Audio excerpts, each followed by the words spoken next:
بسم اللہ الرحمن الرحیم۔ السلام علیکم دوستو، امید کرتی ہوں آپ سب خیریت سے ہوں گے۔ آج کا ہمارا جو پیغام ہے وہ اس حوالے سے ہے کہ آپ صلی اللہ علیہ وسلم نے حضرت علی رضی اللہ تعالیٰ عنہ کو چقندر کھانے کا حکم کیوں دیا۔ آخر چقندر میں ایسی کون سی خاص بات ہے کہ آپ نے بہت ساری احادیث میں اس کا ذکر فرمایا اور خود حضرت علی رضی اللہ عنہ کو بھی حکم دیا کہ آپ چقندر کھائیں، آپ کے لیے یہ بہتر ہے۔ دور حاضر میں قبض، ہیپاٹائٹس، ڈپریشن اور کینسر ایسے امراض کا علاج کرنا ہو تو قدرت الہی سے یہ خصوصیات ہمیں چقندر میں مل جائیں گی، جو معالجہ کی زبردست قوت رکھتی ہے۔ چقندر میں مینگنیز اور بیٹالین کثیر تعداد میں موجود ہوتا ہے، جس سے اعصابی نظام کو فعال درست ہو جاتا ہے۔ اعصابی نظام میں کسی قسم کا کوئی مسئلہ ہو، ان کا فعال درست ہو جاتا ہے۔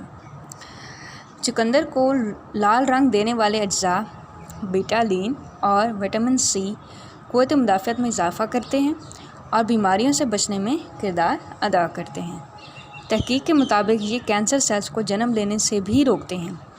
چقندر ایک معروف سبزی ہے جسے عربی میں سلک اور انگریزی میں بیٹ روٹ کہا جاتا ہے۔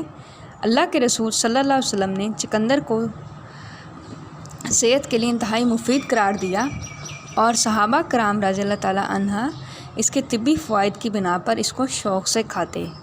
ترمذی میں حضرت منظر رضی اللہ تعالیٰ عنہ کے حوالے سے ایک حدیث ہے۔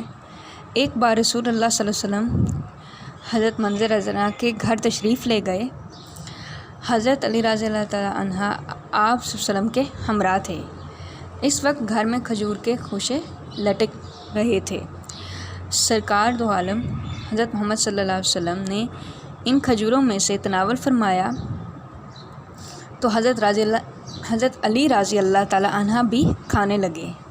اس پر آپ صلی اللہ علیہ وسلم نے ارشاد فرمایا، اے علی، تم کمزور ہو اس لیے تم نہ کھاؤ۔ حضرت منظر رضی اللہ عنہ چقندر کھانے لگیں تو آپ صلی اللہ علیہ وسلم نے حضرت علی رضی اللہ عنہ سے فرمایا کہ اس میں سے کھاؤ کیونکہ یہ تمہارے لیے مفید ہیں۔ محدثین بتاتے ہیں کہ ان دنوں حضرت علی رضی اللہ عنہ کی آنکھیں دکھ رہی تھیں اور دکھتی آنکھوں پر کھجور کھانا مضر ہے، اس لیے آپ صلی اللہ علیہ وسلم نے حضرت علی رضی اللہ عنہ کو منع فرمایا، اور جب آپ صلی اللہ علیہ وسلم کے سامنے چقندر پیش کیے گئے تو آپ صلی اللہ علیہ وسلم نے حضرت علی رضی اللہ عنہ سے فرمایا کہ یہ کھاؤ کیونکہ یہ تمہارے لیے مفید ہیں اور تمہاری ناطاقتی کو یہ دور کر دے گا۔ اس حدیث کی روشنی میں دو باتیں معلوم ہوتی ہیں کہ پرہیز کرنا سنت ہے، اور یہ بھی معلوم ہوا کہ چقندر کھانے سے کمزوری دور ہوتی ہے۔ بخاری شریف میں بھی چقندر کا ذکر ملتا ہے۔ قتیبہ بن سعید، یعقوب، ابو حازم، سہل بن سعد رضی اللہ تعالیٰ عنہ سے روایت ہے، ہم لوگوں کو جمعہ کے دن آنے کی بہت خوشی ہوتی تھی، اس لیے کہ ایک بڑھیا تھی جو چقندر کی جڑیں جنہیں ہم اپنی کیاریوں میں لگاتے تھے اس کو اکھیڑ کر اپنی دیگ میں ڈالتی تھیں اور اس میں جو کے کچھ دانے بھی ڈال دیتی تھیں۔ میں یہی جانتا ہوں کہ اس میں چکنائی یا چربی نہیں ہوتی تھی۔ جب ہم جمعہ کی نماز پڑھ لیتے تو اس بڑھیا کے پاس آتے، وہ ہم لوگوں کے پاس وہی چقندر لا کر رکھ دیتی تھی۔ جمعہ کے دن کی خوشی ہمیں اس سبب سے ہوتی تھی اور ہم لوگ جمعہ کی نماز کے بعد ہی کھانا کھاتے اور کیلولا کرتے تھے۔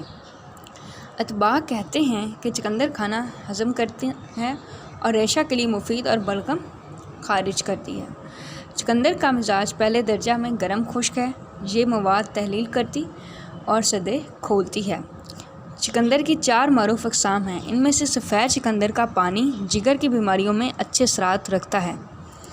چقندر کے قطلوں کو پانی میں ابال کر اس پانی کی ایک پیالی صبح ناشتے سے 1 گھنٹہ پہلے پی لی جائے تو پرانی قبض بھی ختم ہو جاتی ہے اور بواسیر کی شدت بھی بتدریج کم ہو جاتی ہے۔